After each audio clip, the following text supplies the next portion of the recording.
Quem é a sabedoria de Provérbios 8? Primeira parte. Comentário de Mari Persona. Se você vai em João capítulo 7, versículo 37, ele fala assim: no último dia, o grande dia da festa, Jesus pôs-se em pé e clamou dizendo: se alguém tem sede, venha a mim e beba. Então nessa passagem aqui, de Provérbios 8, nós vemos a descrição da sabedoria personificada. É muito comum nós encontrarmos em Provérbios e Eclesiastes e nos Salmos a personificação, ou seja, transformação de alguma coisa num personagem. E é o caso aqui. A sabedoria ela toma vida aqui. Né? Não clama porventura a sabedoria, a inteligência não faz ouvir a sua voz? Então, peraí, a sabedoria tem voz? Tem. Ela se posta, né, no cume das alturas e tal, do lado das portas da cidade, versículo 3, gritando à entrada da cidade, a entrada das portas está gritando: a vós, homens, clamo. Olha, a sabedoria está falando aí. E a minha voz se dirige aos filhos dos homens. Entendei ao simples da prudência, a voz insensata, entendei do coração, porque falarei coisas excelentes. Esse é realmente o Senhor Jesus, aqui na personificação da sabedoria. Ele é a sabedoria de Deus. E depois ele vai falar: por mim reinam os reis, no versículo 15, por mim governam os príncipes, no versículo 16, e depois ele vai talvez nesse ponto aqui, né, que eles usam isso aqui, no versículo 22, o Senhor me possuiu no princípio de seus caminhos, desde então e antes de suas obras. Aqui quando você lê o Senhor, isso aqui está escrito Jeová. Quem é Jeová? É o Senhor Jesus. Então, Jeová, ou Jesus, me possuiu no princípio dos seus caminhos. É a sabedoria personificada, dizendo que ela já era possuída por Jeová no princípio dos seus caminhos, desde então e antes de suas obras.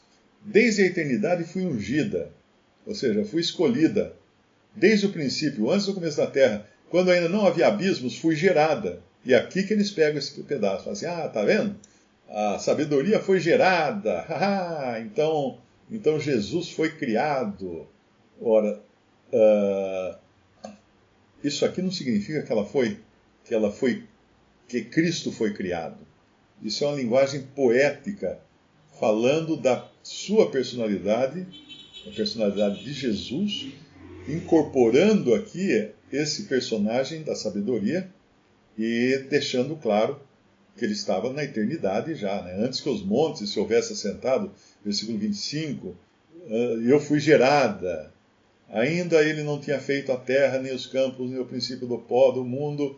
Quando ele preparava os céus, aí estava eu.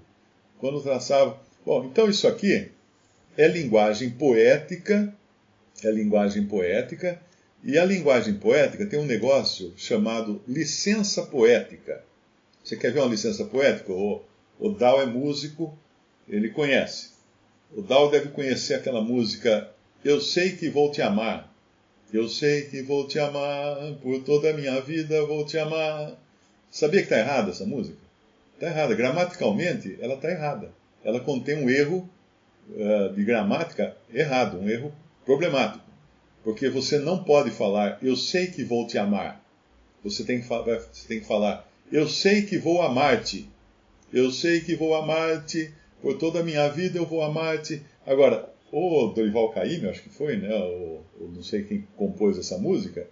Ele percebeu logo que ele não poderia usar o português correto para escrever a letra. Porque se ele fizesse isso, ele ia incorrer num problema aí eu não sei como é que chama, cacófato? Eu não sei como é que chama esse negócio. Tem um nome isso. Porque ele vai falar: eu sei que vou amar-te. Ele dá duplo sentido, né? Pode ser: eu sei que vou amar você, amar a ti, como pode também dizer que ele vai viajar a Marte antes do Elon Musk preparar o foguete dele para ir lá para Marte. Então, por isso que tem que entender que isso chama-se licença poética. Por exemplo, na Bíblia você tem outros exemplos de licença poética. As palmeiras, as árvores batiam palmas. Você já viu árvore bater palma? mas tem, eu não sei se é Provérbios ou um salmo que fala das árvores que batem palmas. Então essas coisas você encontra.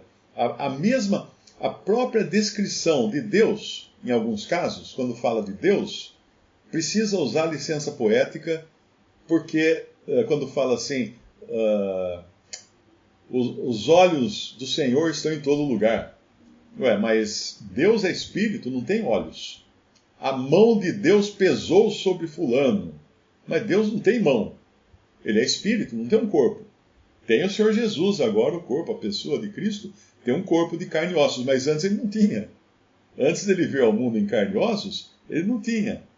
Mas a única maneira das pessoas entenderem os atos de Deus seria usando uma linguagem simbólica do nosso vocabulário para entender. Por exemplo, vamos entrar nas câmaras de Deus, ou entrar no tabernáculo nos céus.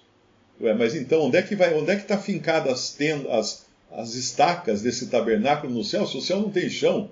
Né? O céu é um outro cenário totalmente espiritual. Então percebe, aqui mandaram aqui um versículo, Salmos 98, versículo 8. Os rios batam palmas, regozijem também as montanhas. Eu nunca vi uma montanha se regozijando, né? Montanha dando gargalhada, aquela montanha toda contente. Não. Então, tem que entender que isso é linguagem poética. Agora, um grande problema que tem, eu percebo isso quando eu converso com pessoas que são espíritas, por exemplo, ou pessoas que são testemunhos de Jeová. Eles têm um problema muito sério de não entender linguagem figurada. Eles devem ser pessoas que só têm um hemisfério do cérebro, que é o hemisfério lógico-racional. Porque é tudo baseado na racionalidade. Então a pessoa fixa naquilo, por isso que o testemunho de Jeová, ele acha que o céu é a terra. Para ele, o céu é a terra. Aquelas revistinhas que eles dão assim na porta, tudo, é cheio de gravura do pessoal assim numa terra bonita, todo mundo sentado fazendo piquenique, as famílias assim, a criancinha brincando com a serpente, e o leão deitado com a ovelha. Eles pegam tudo aquilo, que em alguns casos, não estou dizendo que todos, em alguns casos são linguagem simbólica, e transportam para como se fôssemos morar na terra. Mas os salvos não irão morar na terra, irão morar no céu. Aquela terra onde o boi vai comer palha, o leão vai comer palha, o boi, a ovelha, alguma coisa assim, é o milênio. O milênio é outro departamento. E mesmo assim, nessas revistinhas das Testemunhas de Jeová, as famílias estão reunidas por etnia. Não sei se você já viu as gravuras que eles usam? Eles usam gravuras de famílias. Então tem os chineses sentados em volta da cestinha de piquenique, aí tem os africanos em volta de outra cestinha de piquenique. Então eles não misturam, porque não pode, na doutrina não pode misturar lá, né? Eles têm aquela coisa, tanto é que antigamente, na origem do Testemunho de Jeová, eles eram racistas. Eles não aceitavam negros, porque eles diziam que era uma maldição que vinha lá do tempo dos filhos de Noé, e depois que foram quebrando a coisa, começaram a aceitar. O próprio espiritismo é racista ao extremo. O Allan Kardec tem um livro dele que ele fala assim, como é que pode ser humano, né? Como é que o negro pode ser humano, com suas feições e tal. Daí ele começa a falar do macaco, que ele está mais próximo do macaco do que do ser humano. Então você fica pensando, às vezes eu pego algum espírita que vem querer me convencer alguma coisa, eu percebo que o cara é negro, porque ele está no Facebook, e falo, amigo, você nunca reparou que o homem que você segue, o Allan Kardec, era extremamente racista? Aí eu mando para ele trechos do livro do Allan Kardec. Tem vários trechos no livro dele, mas aí os caras dão desculpa, não, mas que naquele tempo as pessoas não entendiam direito, papapi, papapá, daí os espíritos foram revelar só depois, quer dizer, não entendiam direito os espíritos, não deram nenhuma dica para eles, para Allan Kardec, não falou para ele, Allan, você está errado, isso aí é racismo, né? Então você vê que as pessoas aceitam essas coisas.